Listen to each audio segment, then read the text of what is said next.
and a very warm welcome to this evening's London Ballet Circle in Conversation.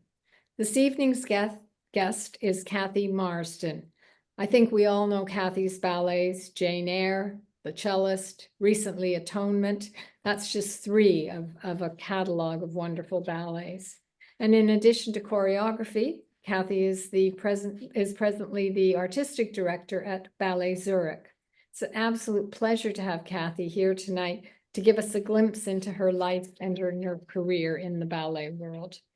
And I'm also delighted to introduce Maggie Foyer.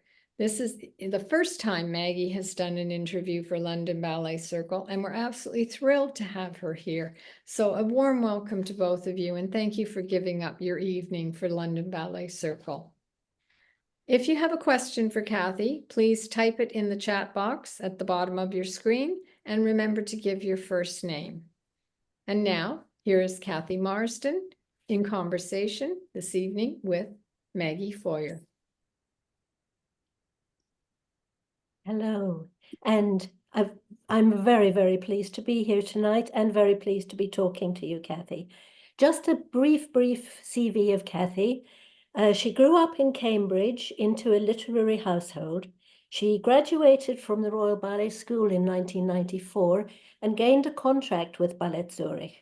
That was probably because she'd nobbled the director and shown him the video of the duet that had won her the Ursula Morton Choreographic Award.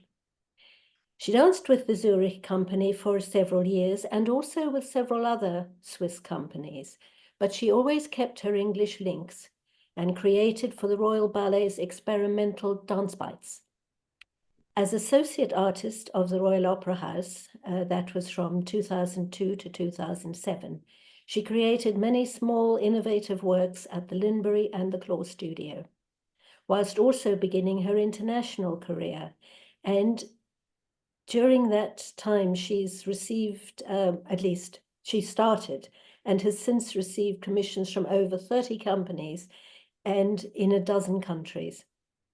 She returned to Switzerland to direct Bern Ballet from 2007 to 2013. Meanwhile, in the UK, she's created works for the English National Ballet, for Northern Ballet, for Ballet Black, and in 2020, she created her very first full-evening, full-length ballet, The Cellist. She now holds the post of director at Ballet Zürich. So, welcome, Cathy. Thank you, Maggie. Lovely to be here. Good. Now, you're back in Switzerland and again directing a company. However, there's been a lot of water under the bridge. How does it feel this time round? Gosh, it feels very much like a full circle has come about because, as you said, Ballet Zürich was my first job when I was 18.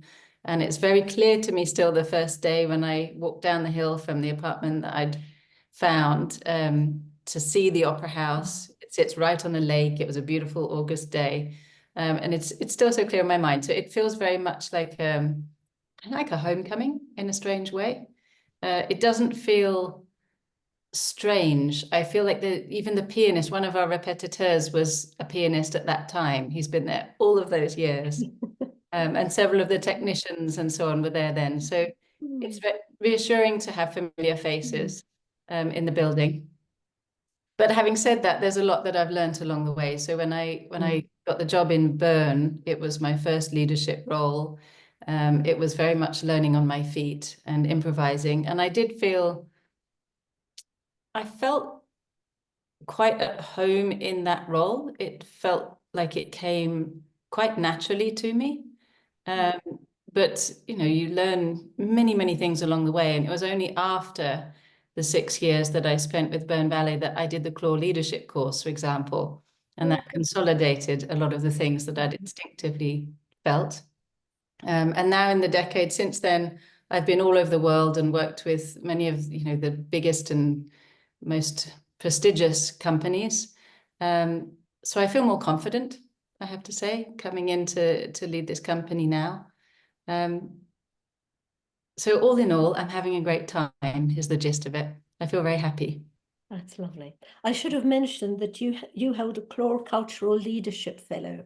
You're a member. That's wonderful. Yes, it's not often that a choreographer, that a new director has that wonderful background link. And so there's a richness to that. But when you joined, you were replacing a very popular choreographer and director, Christian Spook, who went over to Berlin and took nearly half the company with him. So you had to find 27 new dancers. What Yeah. were the pluses and minuses in the switch? Well, first off, I should say that Christian and I had a really very good transitional period. It was a 2-year period of time to warm up. So they made the decision to hire me 2 years before I actually began. So I really had time to go into the theatre, to watch classes, rehearsals, performances, get to know everybody. And Christian was really generous in allowing me to do that, because it doesn't go without saying. And some other directors wouldn't let that be the case. Yes. And beyond that, of course, he invited me to stage the Cellist on Ballet Zürich in his final year. So I really was able to integrate. So my day one didn't feel at all like day one. I was very much sort of part of the organization already. But yes, there was a huge transition, actually 28 new dancers. It was out of 50. So the company is 36 dancers in the main company, and then we have a junior ballet, which is 14 dancers. And essentially they are like apprentices. They work very much with the main company. Because every 2 years they have their own program. Otherwise they're working with all the dancers. And the pluses and minuses of that, I think honestly, it was a big plus for me because I'd spent the previous decade moving around the world, making relationships with a lot of beautiful dancers, and you always kind of leave your part of your heart behind. Yes, you must have had a list of my favorite dancers I'd like to employ. Well, I've never written them down, but you know, you build relationships with people that you want to work with again, and of course, many of them did get in touch. So there's a part of the company who are definitely made up of people I'd worked with in other places. There is a part of the company that stayed. And then we did hold a big audition, not just one. I spent a huge amount of time auditioning and recruiting dancers. I must have seen way over 1,000 people. We had 3,000 plus applications in that first year. And it is worth every minute of time investment because getting the right team is paramount. So we built it. And I think having that fresh start was actually the most positive thing because I knew that everyone who was there wanted to be there, even if they were staying or if they'd come and moved across the world, especially, all very committed to what I wanted to do. Yes, I must say you've got some wonderful dancers there. And yes, I keep seeing people popping up and thinking, oh, good, this one's here too. That's lovely. Now, the very first choreography I saw of yours was The Tempest, what was the, what I've got the proper title of it here, Before the Tempest and After the Storm at the Linbury, 2004. And then the last one I've seen is Clara, which was a couple of weeks ago, 11th of October, you had the premiere. Now, both of these, they're known works, but you've found a really different angle to play with them. Can you talk to us about this working outside the box that you do so well? Well, usually I have an idea, often inspired by a story. It might be a novel or a play, or it might be a biography. Occasionally there are music-driven pieces, but you've asked about the narrative one, so I'll stick with that for now. I'll take the story, but then it's really important to begin with finding what angle am I approaching this from? So The Tempest, gosh, that was a long time ago. They were doing an opera, Thomas Addis's opera on the main stage. And so Deborah Bull, who was in charge of ROH2 and the Linbury Theatre at that time, asked me if I could make something to run parallel inspired by The Tempest. So I didn't feel the need to do Tempest, the ballet that was going on upstairs. I was really drawn. I read a ton of, academic writings on the play. And And I was really drawn to this mirror imaging of Caliban and Ariel, Prospero and Sycorax, or Sycorax and Prospero, air and water, air and earth, and the body and the idea or the inspiration, all of these sort of this duality. And so I felt like making a piece that was really like a dictish painting, 2 15-minute duets. And in my reading, I came across W.H. Auden's book, The Sea and the Mirror. It's a long poem. I mean, he's doing the same thing. In this very long or sequence of poems, really, he's writing it as a sort of epilogue to the play. So each character gets their own poem or verse about how they feel at the end of the play. And Prospero's is so beautiful. It's about sort of essentially letting out his last breath and letting go of his ideas. And that was very inspiring to me. And then in opposition to that, I discovered that some of the words that Shakespeare uses, he in Prospero's mouth, are actually from Medea in Ovid.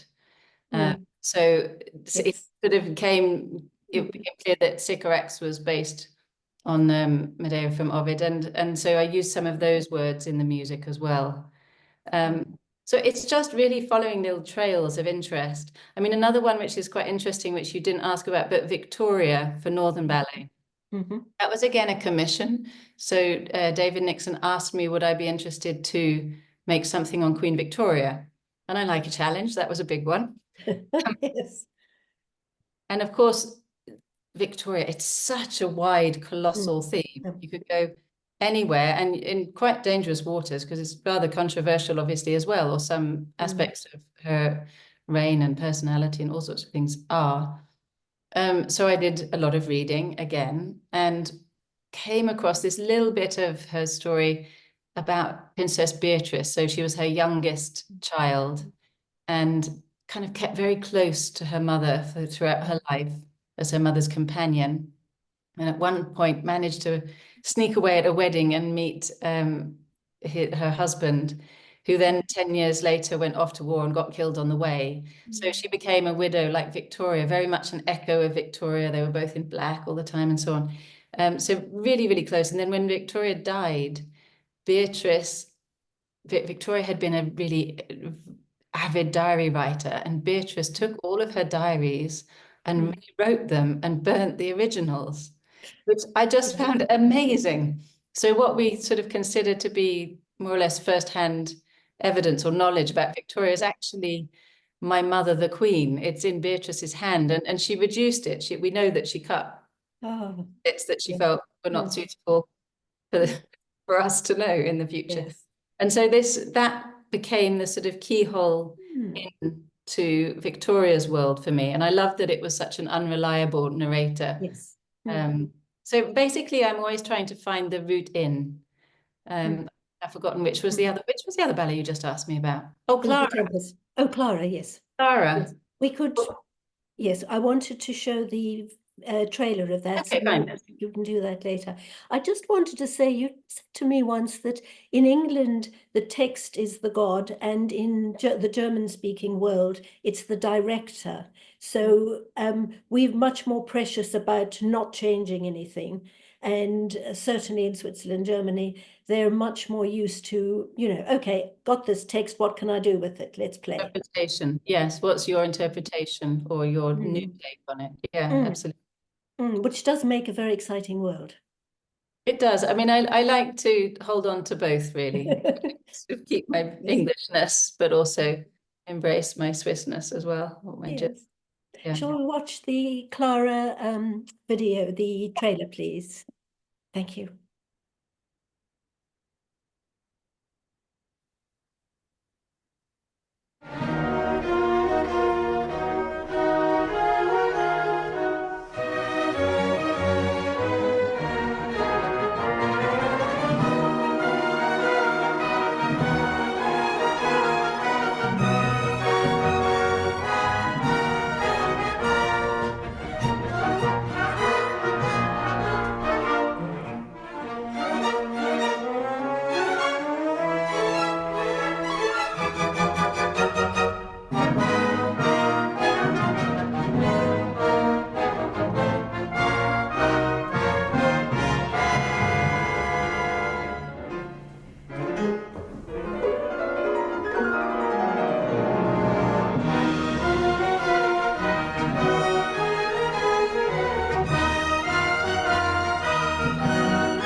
Cathy, that was beautiful. Please tell us something about creating these seven interpretations of Clara. Well, maybe I'll go back a little bit. So Clara was a ballet that I wanted to make right back in, probably was about 2004, actually, right after the Tempest duets. I read a book, a biography by Janice Galloway, who's a Scottish writer, and it really inspired me. And I was given an opportunity to go to a place called Cove Park in Scotland, which is an artist retreat, but it doesn't have a dance studio. It's these sort of strange pod type little huts in them looking over Loch Long. And they said, would it be of use to you to be here for 3 weeks with some collaborators, but there's nowhere to dance? And I said, oh, yes, please, because it was so hard as a young choreographer living in London. You never had anywhere to work with people. You would sort of meet for a coffee and then have to move to another cafe. And it was very difficult to get concentrated time. And so I invited 3 others, a music arranger, a designer, and a dramaturg, Edward Kemp. That was the first thing that Ed and I ever did together. And we've since created, I think, about 25 ballets together. So it's been a really long relationship. But anyway, so I said to them, I've got this idea for a ballet based on Clara Schumann. Do you want to come and think about it with me? And we did, and we had Post-its up all over these things and lots of ideas. And we wrote a scenario, and we had the list of music. And I felt sure that the Royal Ballet must want to do this. And of course they didn't. So it was on hold for quite a long time. And then I got the job to direct the Bern Ballet. And at one point, I felt like we had 2 theatres in Bern. One was a sort of proscenium arch, and the other was quite a nice studio theatre. And I don't know why, I can't remember why I didn't do it in the proscenium arch, but I decided to make a studio version, which actually toured to the Limbury. And it was called Clara, and it was half an evening with a pianist and a singer and 14 dancers. And I liked it, but it wasn't the piece that I really wanted to make on this theme. So it's been here forever. And then when I got the job in Zurich, I thought, this is it now. There were 2 ballets that I wanted to make, Clara and Atonement, that had been living with me for 20-something years. And now I've done both of them, which it feels major ticks. So when Ed and I went back to the scenario that we'd originally written, we found it in the depths of our hard drives. And we realized that actually much of the scenario had seeped into other ballets meanwhile. It's funny how that happens. You have ideas and they sort of infiltrate different stories anyway. So we started again.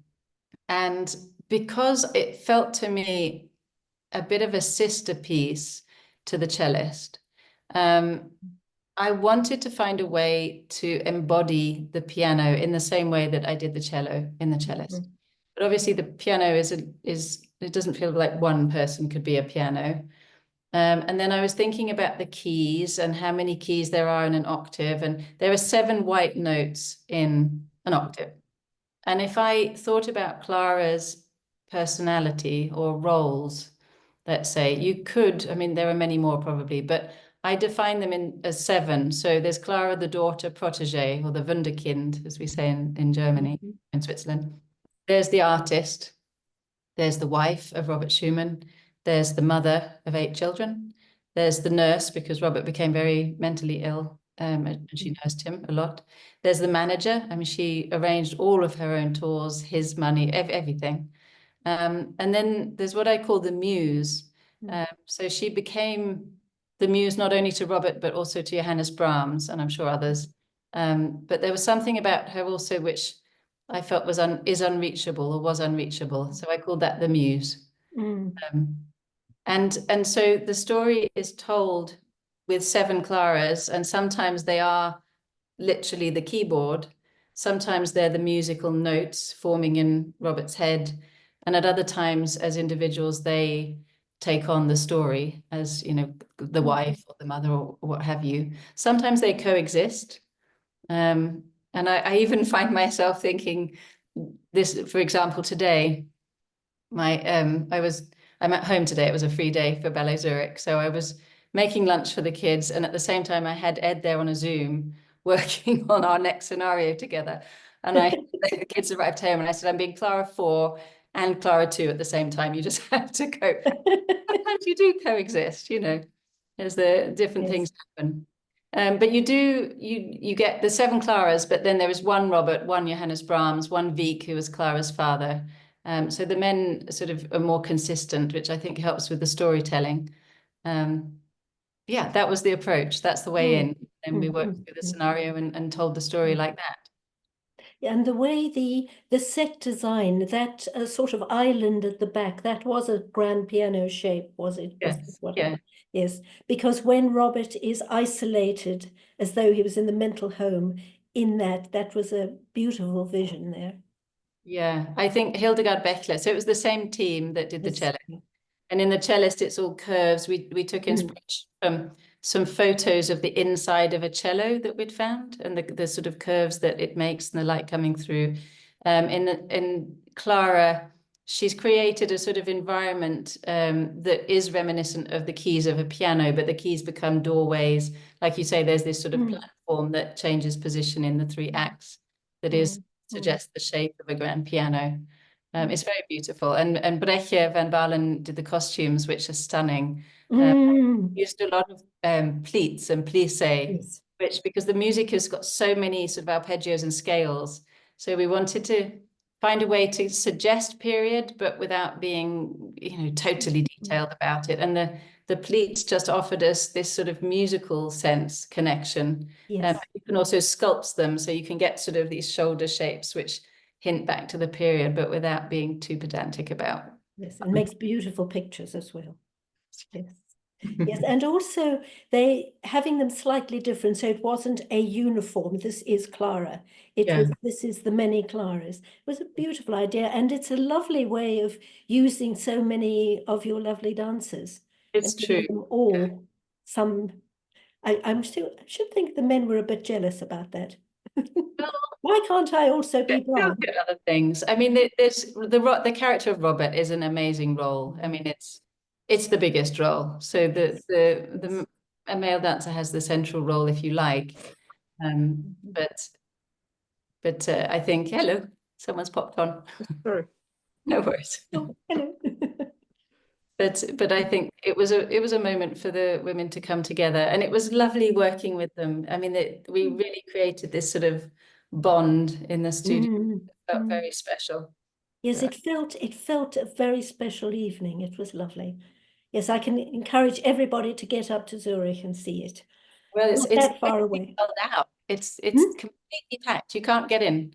We're selling every stool, which is great, but we'll bring it back next year. So yeah. Good.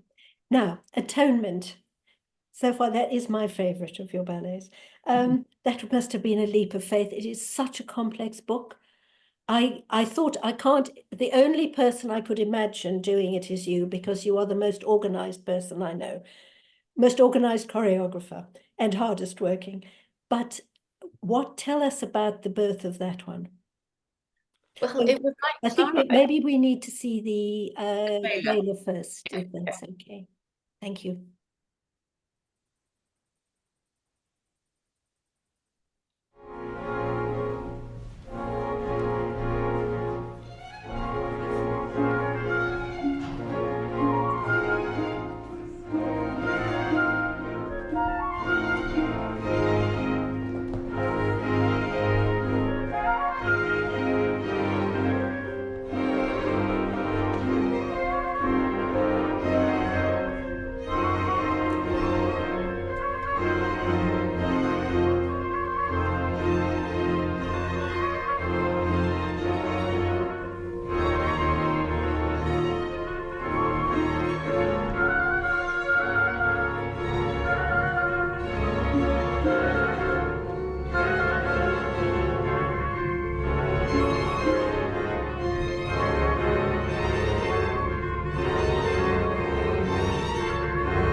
Cathy, please tell us how it all happened.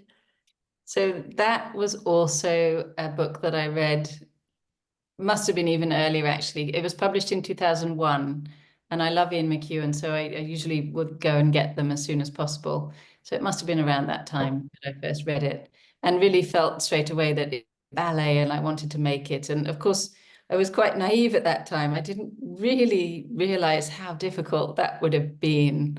So thankfully, no one commissioned it straight away. But it's been in my head that long. And of course, it's so hard. It's clearly a full length. It's very complex as a narrative. And it's difficult to get a commission for that scale of work. Not many companies are able to do that. And especially for a title that's so not obviously a ballet. I always remember David Nixon telling me, because we've brainstormed a lot together, what pieces that I would make for Northern. And he always said, you have to think of something that the audience can at least imagine could be a ballet. So I think he was right with Jane Eyre. People can imagine that as a ballet, so they'll come. I'm not sure people could imagine Atonement. I think when I told people, they were all a little bit shocked and thought I'd finally lost it. Anyhow, the person that could imagine it was Ashley Wheater, who's the director of the Joffrey Ballet. And I began a relationship with Ashley through Jane Eyre. We staged Jane Eyre there in around 2019, I think. And that soon followed Of Mice and Men. I created a ballet on Of Mice and Men for Joffrey and a couple of other pieces. And in one of our conversations, I shared this long-held ambition to create Atonement. And he was really interested and he believed in the idea. He also loved the book. He loved our work together. And so we began serious conversations. And it was exactly at this point that out of the blue, I received this phone call from the intendant of ballet of the Opera House Zürich, and literally on the phone was offered the job directing Ballet Zürich, which was a huge surprise. And I had to make a decision very quickly, and I decided to say yes. And one of the first, I think it was the first dinner I had with the financial director of the Opera House Zürich, who's now on the board. And we sat there and he said, Cathy, so which stories would you love to do? What can you imagine? And I blurted out Atonement, because it is one of those ones that's always been sitting here. And he knew every book of Ian McEwan, knew all of the films. But like, we had this really in-depth conversation, and he really encouraged me, because I said, do you think people would that mean anything to people here in Switzerland, the title Atonement? It's Abbitte in German. And he just encouraged me to go for it. So it was at that point I called Ashley and I said, look, I've been offered the job to direct Ballet Zurich and would have the opportunity to make Atonement there. What do you think about making this as a co-production? And it was great for everybody, because obviously we needed to commission a brand new score. It was a sort of large scale design, lots of costumes, all of that. So it really helped both organizations to go in together. And so that's how it happened. Oh, but I missed a bit actually, because of course I had to ask Ian McEwan, which was that had happened a while before. So I've had a company in London for many years called the Cathy Marston Project, that I began as a project company when I finished being associate artist at the Royal Opera House. And my main supporter there is a wonderful man called Alan Thomas. And he said, Cathy, what are you going to do now? And I said, well, I'd love to have a group of dancers that I can regularly work with. And so we set up this charitable company. And shortly thereafter, I was offered the job to direct Bern. So we did one tour. But since then, my board has supported me in various sort of different ways. And at one point, Alan said, well, Atonement, when are you going to do it? What are you going to do about it? And I said, well, the first thing I suppose is I have to find out if I could. And I started Googling, was there ever a ballet or a play or anything on Atonement? And I discovered online that there had been a press announcement, a press conference announcing an opera on Atonement in Germany by Michael Barclay. But I couldn't find any reviews. And the next day I went to the Royal Opera House to see a ballet, and in the foyer, there was Michael Barclay. Very strange. Serendipity. Yeah. And I know him a little bit. And so I went and asked him about it. And he told me that it had been planned, but there had been an intendant change at the theatre and it had been cancelled. And he offered to introduce me to Ian McEwan, which was very kind of him. So Oh. by email, I became connected to Ian. And he's since told me he asked around a little bit and found out that I was okay. And so he said yes. And it then took several years until it came being. And when we finally came to it in Zurich, I wrote to him and I said, how do you want to be involved? And he was very generous and said, look, I trust you, go do it. So it wasn't until I think the premiere was the Sunday and I met him on the Friday and we had dinner. And I was slightly terrified because anyone that's read the book, you will know that Bryony, the central character, is this young want-to-be writer. And spoiler alert, in the end, you discover that the whole story is something that she's written to atone for something very bad that she did as a child. And of course, we could try to make Bryony a writer, but I felt that essentially Bryony is a storyteller, and I consider myself a storyteller as a choreographer. And so I decided to make Bryony a young choreographer. And I wanted to check this was historically possible because all of McEwan's work is so correct. It's very meticulous in its detail. And so I ended up looking at Gillian Lynn's life and worked out that Gillian Lynn could pretty much be Bryony in terms of age. And she did, of course, join a ballet company during the war and tour, and she became a dancer with the Royal Ballet, but then became a choreographer of ballets, of narrative ballets, of course, musicals. And I felt like it wouldn't be a ridiculous notion to imagine that she might have created an autobiographical ballet at some point in the same way that Bryony did. So I didn't base the character on Gillian Lynn, but I knew that that trajectory was possible within this particular period of time that McEwan's writing about. So that was how it came about, and he loved it. And I have to share one thing that he said, because it's the best thing that anyone's ever said to me about my work. We were talking, he'd seen the general rehearsal. It was before the premiere, and we were talking about, someone asked him, how did he feel? And he shared this thing. He said, when he's writing books, he has to keep the characters at arm's length in order to sort of maintain a little bit of objectivity. He doesn't want to get too close to them. And when he'd sat there watching the ballet for the first time, he had felt emotionally ambushed, and it all just flooded on him. And I was so touched and honored by that. Yeah, so that was important. That's lovely. Yes. And it was wonderful that he came to the premiere too. Yes. Yes. Oh, it was very special. So that's a wonderful coming together of everything. Yes, you certainly sow the right seeds and the right plants come up. Being a good gardener is important. Yeah. Cathy, that's lovely. I didn't think to put down a question about the Cellist, because that's the one ballet that I'm sure everybody watching has seen. Maybe if we get a bit of time, we could talk a little bit like this, how the Cellist came about.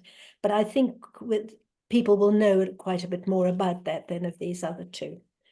Now, I wanted about your collaborators. You've mentioned some of them, but you do have this sort of group of very special, highly talented people that you move between, and they come in and out. Any very special stories there? Well, of course, Edward Kemp I've mentioned, and he's really the one that has gone not entirely all the way through, because some pieces like Jane Eyre, for example, and Snowblind, he didn't work on with me, mainly because he was the director of RADA for 13 years. And so there's this sort of period of time where we worked together, but he couldn't commit to too much. And sometimes there were pieces that he didn't work on. And sometimes, indeed, there are pieces that we've written the scenario together, but he couldn't even come to the premiere, which is kind of strange. But he feels like the person who's really been on this journey with me, and continues to be. And that's very special. Philip Feeney, of course, as a composer, is amazing, an arranger. We've done, I've lost count, but the Cellist, Clara, we just worked on, Victoria, Snowblind, Lady Chatterley's Lover. I'm sure I'm missing some, but all of those pieces have been with Philip. And then there are designers I sort of have worked with several designers. Some people come up very regularly, like Brechtje van Balen. Hildegard Bechler has done the Cellist and Clara now. Patrick Kinmouth, and I did Jane Eyre, Mrs. Robinson, Snowblind, Summer and Smoke. So we've done several pieces together. He's very special. But I try to vary the designers a little bit. And it feels good to keep things moving a little bit so you don't get too stuck in the same team every time. Yes, that is also. I think there was one very special experience I had of Mice and Men for Joffrey Ballet was working with the composer Thomas Newman, who of course is Hollywood royalty, hugely famous. And that was a really funny idea. I'd suggested of Mice and Men to Ashley Rita, and we'd both thought, yes, let's go for it. And he asked me who's going to write the music. And I had three ideas, but I just said Thomas Newman. I mean, I didn't know him. I didn't know how we'd reach him. He just felt like a voice, a very American voice that would get this atmosphere. And so Joffrey managed to set up a call, which was impressive. So I was in San Francisco at the time working on another ballet. And so I'm on the call with him, pitch my idea, and he's lovely and seems kind of interested. And I said, well, actually, I'm in San Francisco. He lives in LA. I could come down this weekend and meet. And so I found myself on a plane going to meet him at his studio. And we just really hit it off. And it was just before COVID. And so we started working on it together. We met a couple of times when he was in London, and then everything locked down. And so he was my COVID buddy. We Zoomed every Wednesday night for weeks and months. And he made it very slowly because we could, because the thing kept getting delayed and delayed and delayed. But in the end, it premiered, and it was a very special experience for me and a wonderful collaboration, which I hope will happen again. We both would like to do something together again. Oh, lovely. Cathy, I was going to ask you what you look for in a dancer, but I think we could bring this together with, I was thinking you and Christopher Wheeldon are so sort of transatlantic. You work so comfortably in both spheres, it seems. Just talk us a little through what it's like working with, say, the European dancers, the British companies, and the Americans. Are there differences, or have we become a global unit? It's often about the organization and the structure of the organization as much as the difference in dancers. Yeah. So the size of a company can really affect the work. If you get full-time the dancers for sort of an 8-week block and that's their priority rehearsal, it's a very different experience than if they're doing 5 ballets at the same time and you get them for an hour and 2 hours or half an hour. And that can get really very jigsawy, which is one of the reasons I love going to Joffrey, because you do, when I go there, I do tend to get the priority. Having said that, San Francisco is big, and the experience of going there was very special. Helgi did those very large festivals where he commissioned 12 choreographers to premiere works within a week. Yeah. And that was insane. And so he split the company into 3. So you had roughly 25 dancers, each choreographer, and there were 3 choreographers creating at the same time for 3 weeks. So you felt it was really a creative hothouse. That was a lovely feeling. But the dancers, I think at that point, they were so overwhelmed by making all of these works. It was almost not as special as when you go and you've got their full attention. So it can depend on the structure, I think, of how the work is set up schedule-wise, as much as the individual dancers. Having said that, there are differences, and those can be just really about the culture, the popular culture of that country. So making Jane Eyre at Northern Ballet was easy in that it came naturally to those dancers. They knew what it is to be a sort of 19th century Englishman, or that the class thing works we all just know what it is. Whereas taking it to an American company, it doesn't go without saying, especially with some of the younger dancers who are less experienced in repertoire, you have to really then discuss the sort of how to Yes. hold yourself and Yes. what are the different Mm. power dynamics within a Yes. scene. And then the opposite applies. So creating of Mice and Men with Joffrey, I think was super easy. Not, but you know, getting the characters felt very natural. Or Mrs. Robinson, actually, for San Francisco Ballet. Whereas bringing those pieces over here, I think would bring other challenges. And I'm about to actually bring Mrs. Robinson to Ballet Zürich. Yes, I've noticed. So we'll see. Yes. Mind you, I have a lot of American dancers in the company, so I we'll probably know. find. Yes. Yes. What are the qualities you look for in a dancer? Well, I've just written the audition advert for this year. I mean, basically, we need very high level classical technique, a really high level of contemporary movement and in different styles, the ability to improvise. I stress that I'm looking for creative collaborators. So it's really important to me to work with people who will come into a creative process with me or anyone else and find it together, not just wait to be told what to do.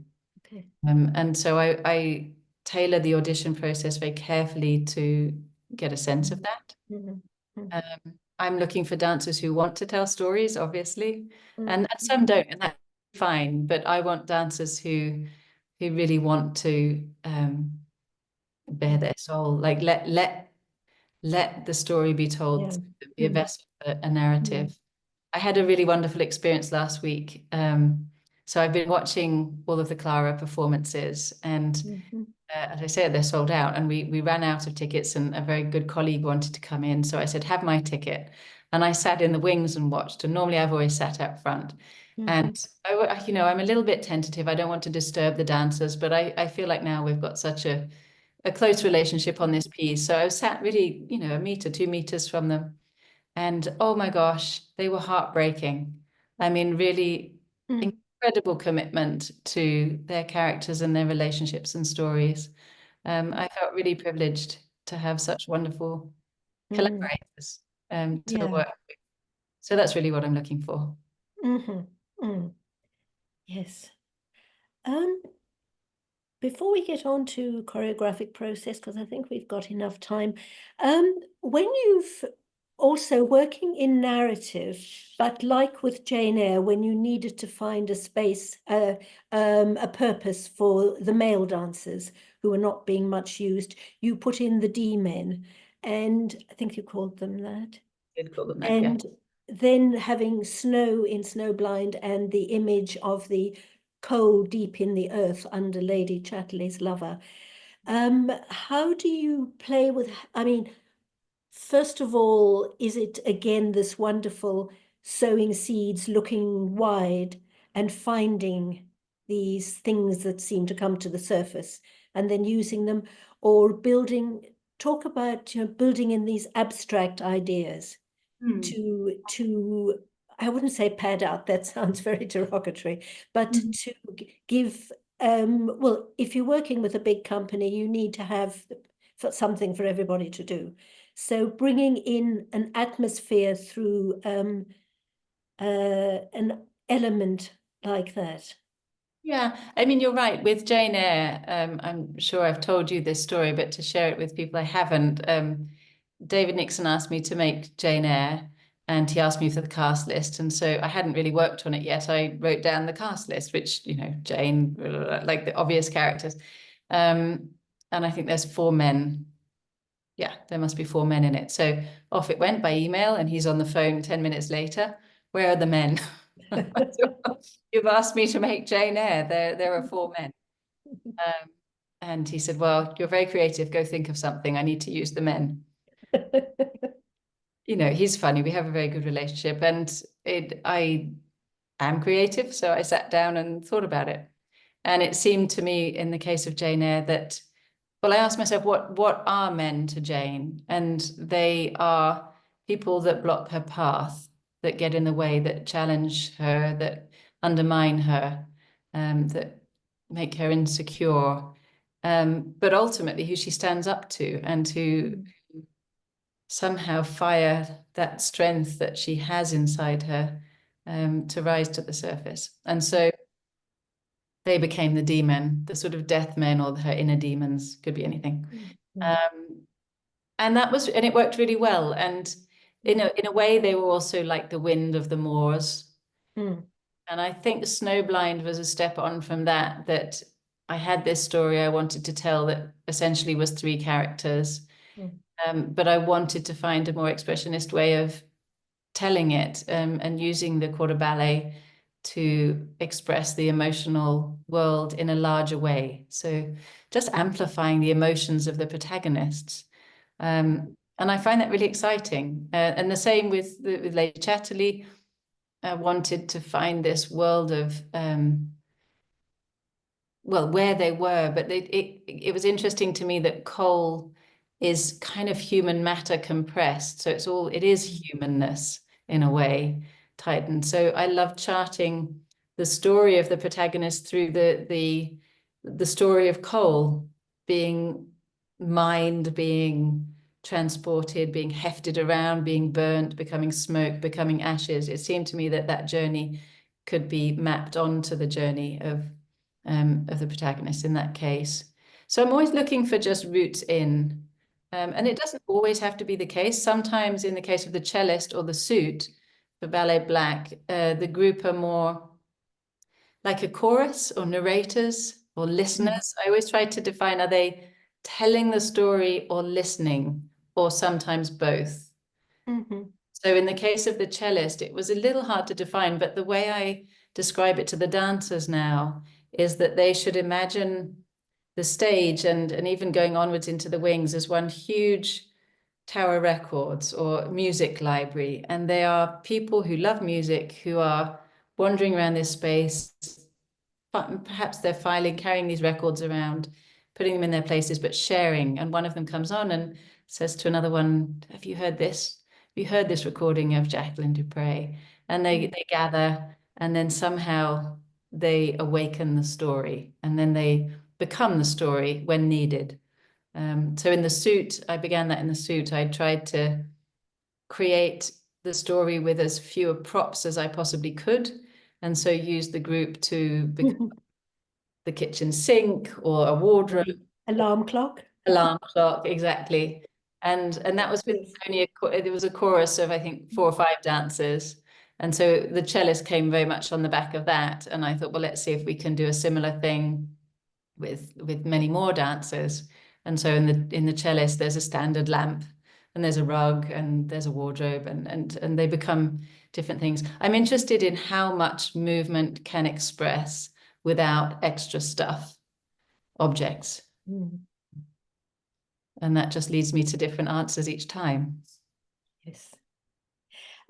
Your historical figures, you've talked a bit about the Queen Victoria.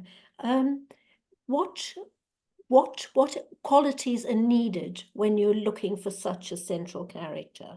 Or is it something different with every single one? I guess it's different. Could you do a politician? Could you do a Donald Trump ballet? Ooh. Sorry, that's rather on our minds at the moment. I know. Or a Probably Stalin ballet. Let's because he loved Swan Lake. Let's go for it. But obviously there are some that are. Yeah, that's a really, I mean, there's some things that dance would really struggle to express. I've always wanted to do Hedda Gabler because I think she's a fabulous character. But the story is so wound up with money and IOUs and that kind of thing. It's very difficult. It's a bit pernickety. So I guess you would look for characters or an aspect of a story that doesn't involve too much to do with legal terms, wording. That's not necessarily politics. So I think I wouldn't write off politicians, but lawyers possibly. Yes, I see that. And one more thing, because I've always wanted to do an Ada Lovelace ballet. That's been one of my ideas, but I've never found the shape of it, or haven't yet. Okay. because you kind of need some shape to the story. And she's got, I mean, the texture, because you know, her father was Byron, and the mathematician versus the poetry, they called her the poetic mathematician or something like this. It would bring a lot of possibilities in terms of choreographic texture, but I haven't found the shape of the story to make it work. So I guess that's another thing. Do you feel after, I mean, this is your second season, you've already done 2 major works, new works as well as the other programs. Do you feel you've jumped another few hurdles? Are you in a different space with the creative process? I'm loving having my own company and of this size. I mean, I've been making big pieces for a long time, but to have the opportunity to make them regularly and with dancers who I love and who I can build on each time, it feels very inspiring. And the other thing about wonderful musicians, wonderful orchestra, and also a really exceptional production department. So the costume and the set workshops do really high quality work. Yes. So much so that, you know, I know certain, like Crystal Pite, I believe, loves co-producing with Ballet Zürich because she likes the set, what comes out of the workshops. I mean, that's really quite a nice reputation to have. So all of that together makes me feel very privileged right now, and opens up possibilities. So yeah, I do feel like I'm on a new, riding a new wave in a way. Yes, to talk a little bit about your I was looking at the time, your choreographic process. You've spoken a bit about needing a collaborative environment in the studio where people will be open. And because certainly when there are new people or when new dancers come in, it can be a rather nervous situation, the first days of creation. How do you cope with that? What ploys do you have to get the right environment for the creative juices to flow? Oh, I think you gain experience over the years. So partly it's just how you go into the space, feeling confident, having clear ideas, but not limited ideas, being open to suggestions, just generally being friendly helps. It just doesn't go without saying. I think I have a certain process which I do tailor towards each situation. So when I was a director in Bern, I developed this way of creating movement that had a lot to do with lists of words. And I would often use tasks with the dancers to create movement vocabulary. And then I'd work on those phrases and then sort of tailor them into duets or group sections or what have you.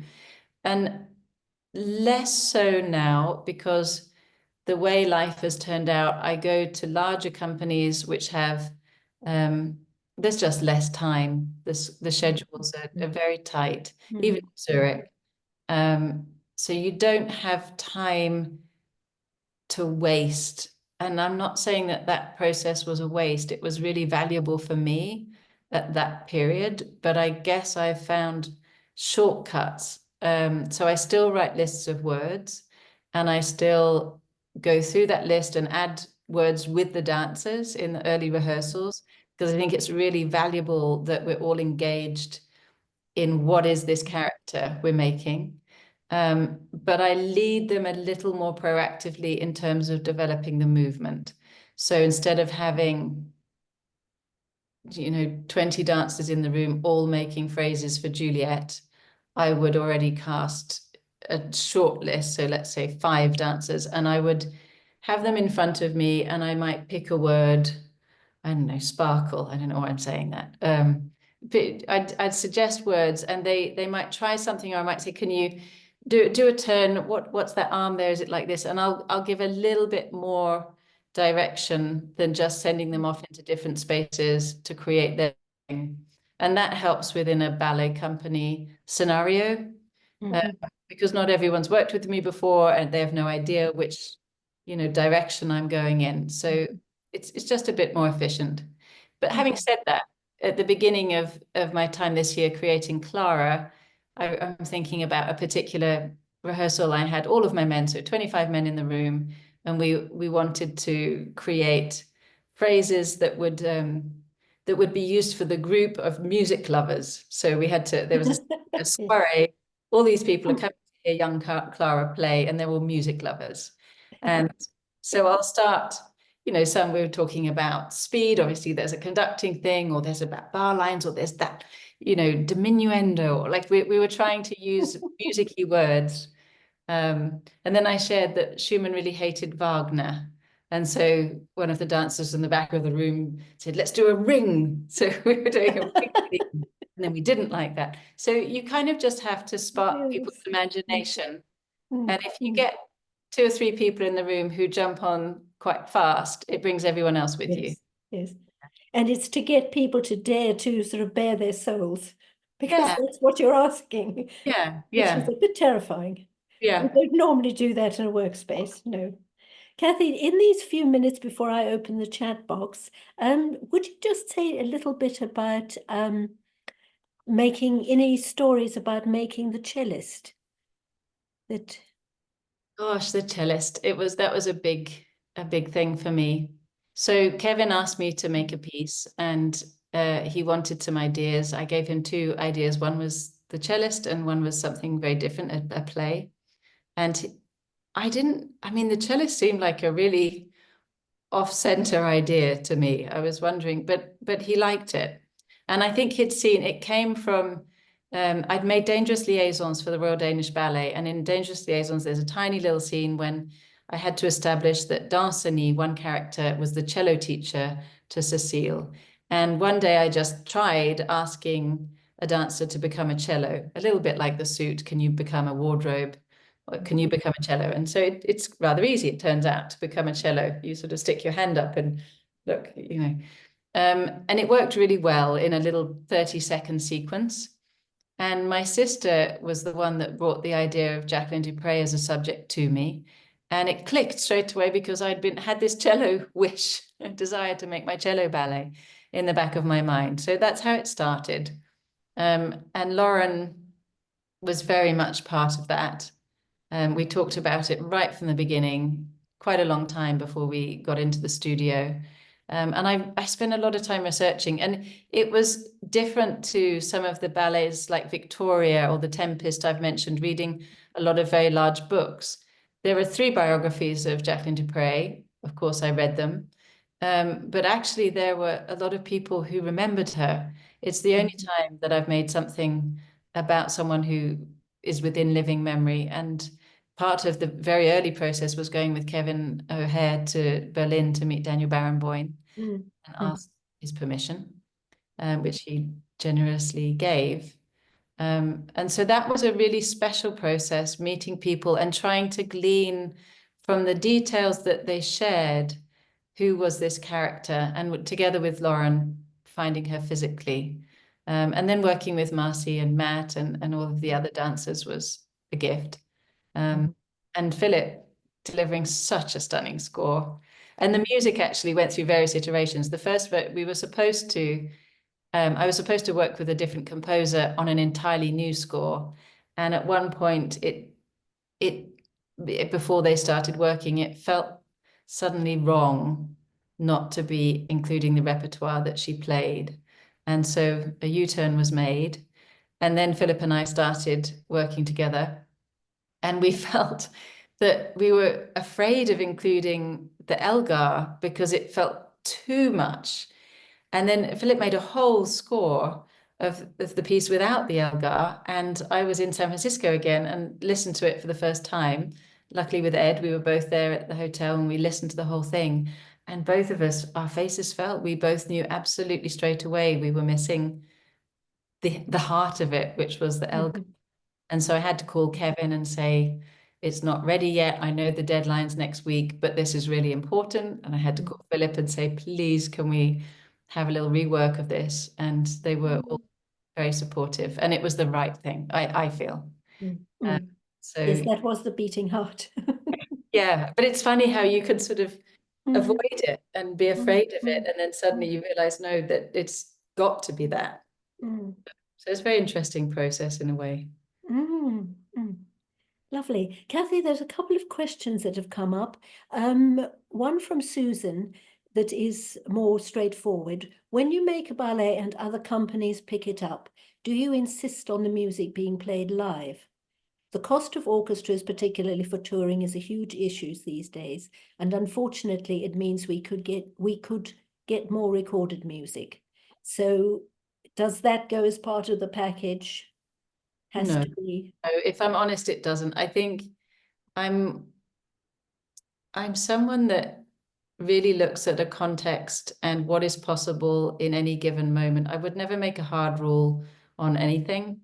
And I think there are subtleties to every situation, and you have to talk to the companies, look at the circumstances, and make a decision with them. And so, no, you can't always get everything you want. And yeah, I'll do that very carefully, talking with the directors and my team, of course, the composers that I'm involved with as well. It's not always possible to have the luxury of live music, or indeed the luxury of the perfect set, or or you have to deal with That's the lovely to hear, as it Cathy. comes. Yeah. Because this goes more with costume designers who insist on getting an enormous amount of money, and then you can't do the ballets because there's too much else to think about, which is crippling, I think, and awful. The other questions from Fiona. She was talking about what I mentioned about, having the text as God, or whether you can play around with it. And she said, your style of emotion-driven stories is different from the literal narrative construct of ballets that are more familiar to UK audiences from the great choreographers of the last century. Do you feel that audiences here have to make a transition to make to appreciate the deeper emotional experiences, textures, themes that you can show through dance? Gosh, I don't know. Cathy, if I can just say, I find this sort of more literal, I mean, even the truly greats, the Ashtons and those great Macmillan historical, Meiling and so on, are more, it's literal. And if you look, say, at Christian's book, where he'll bring in, like for Winterreise, the strange image of birds and people walking on stilts with these bird figures, that it goes sort of into a metaphysical world. And you seem to bridge very happily, taking bits from both.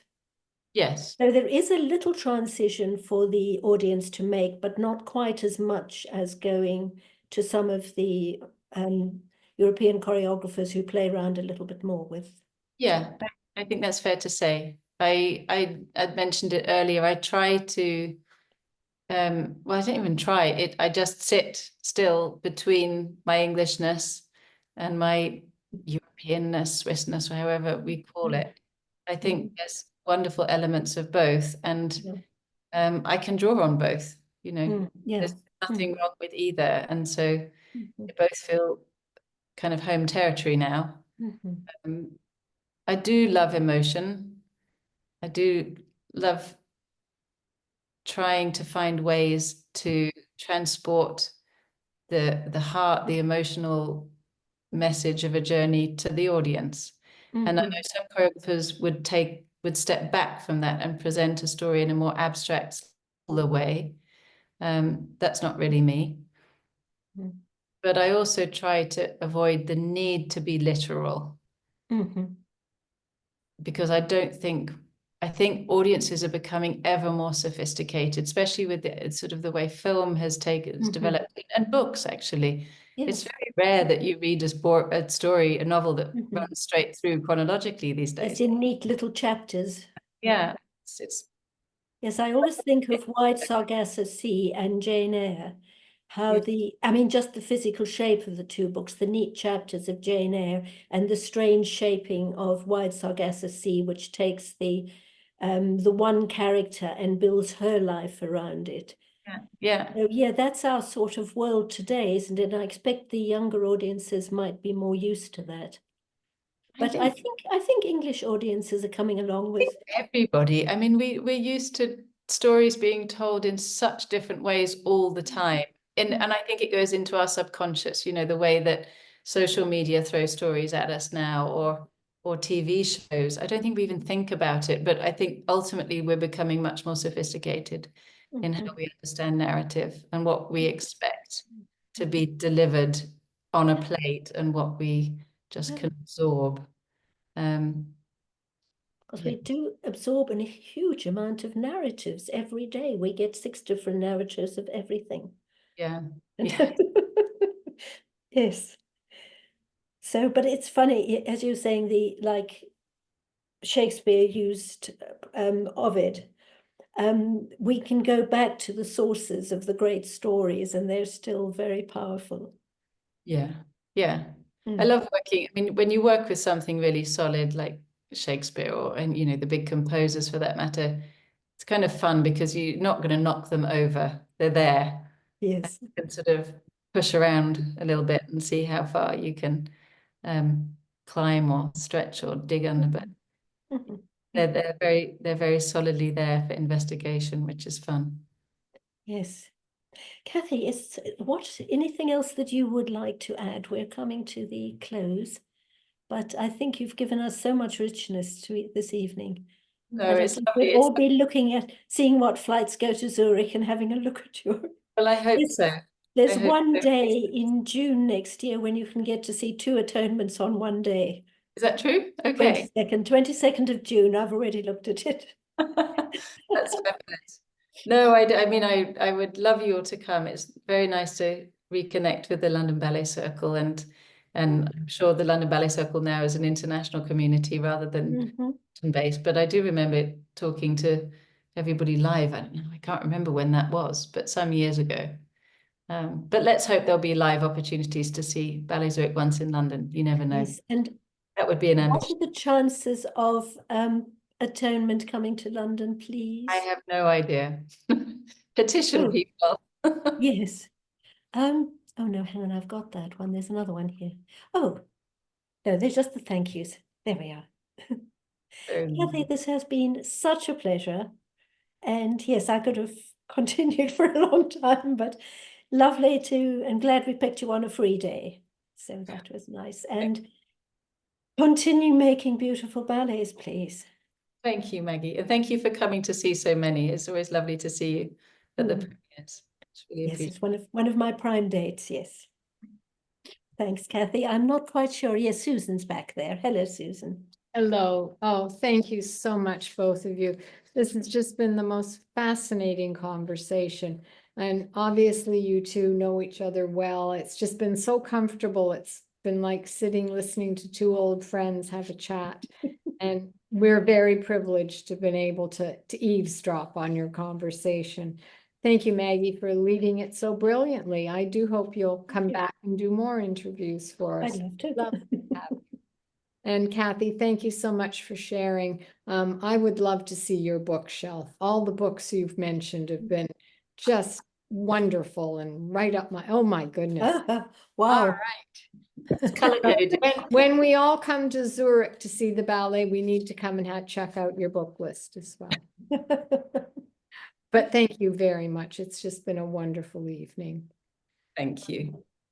So please join us on December 9th for our next In Conversation, which will be with English National Ballet's young stars, Aitor Arieta and Katja Kaniukova. I hope I said that right. And they will be joined by Irmgard Berry, who is the lady who looks after the Mary Sleeping Giselle, which ENB is doing right now. So that should be fun. And there are still a few places left for the visits to London Vocational Ballet School on November 27. And I understand they will be serving mince pies, so sign up quickly. And English National Ballet School on December 4th. So if you want to join those 2 visits, places are limited. Please don't forget to book your place. And I just wanted to let you know of something very special in mind for January. At 2 p.m. on Sunday afternoon, the 19th of January, we have two tutu makers coming to the Royal Ballet School to talk to us about making tutus, character costumes, headpieces, jewelry, all that goes together to putting the dancer on stage in a brilliant costume. And they'll be bringing samples of their work, and it should be a lot of fun. And Jane Pritchard will be conducting that interview. So this will be a live event and also Zoomed. So please mark it in your diary. We will put more detail on the website, and it will be in the newsletter, which will come out in about 3 weeks. The other thing is we haven't since pre-COVID had a social gathering, a chance to get together. So following the tutu presentation, we're going to move into the other studio at the Royal Ballet School and have a little reception and a little bit of cheer and just a chance to chat and get to know each other again. So please keep that date in mind. And one last thing, LBC is a charity. And if you would like to help us continue our work supporting talented young dancers and their schools, please think about making a donation.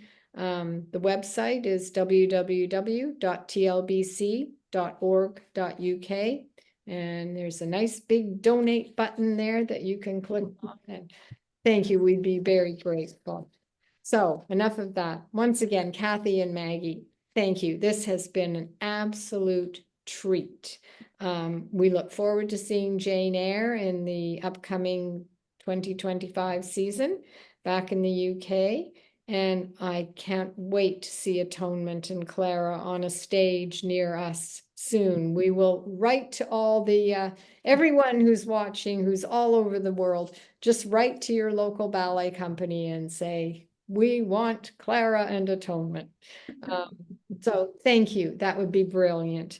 And if you want to see more of the trailers, the rehearsal video that we saw the trailers for Clara and Atonement, if you go on Ballet Zürich website, you can see the rehearsal footage as well, which should be really tempting. So thank you both very, very much. It's been an absolutely wonderful evening. And thanks to all of you out there in Zoom land who have joined us tonight. It's been great to have you with us. We will see you soon. And everyone take care and have a good evening and good night. Thank you. Bye. Bye-bye. Bye.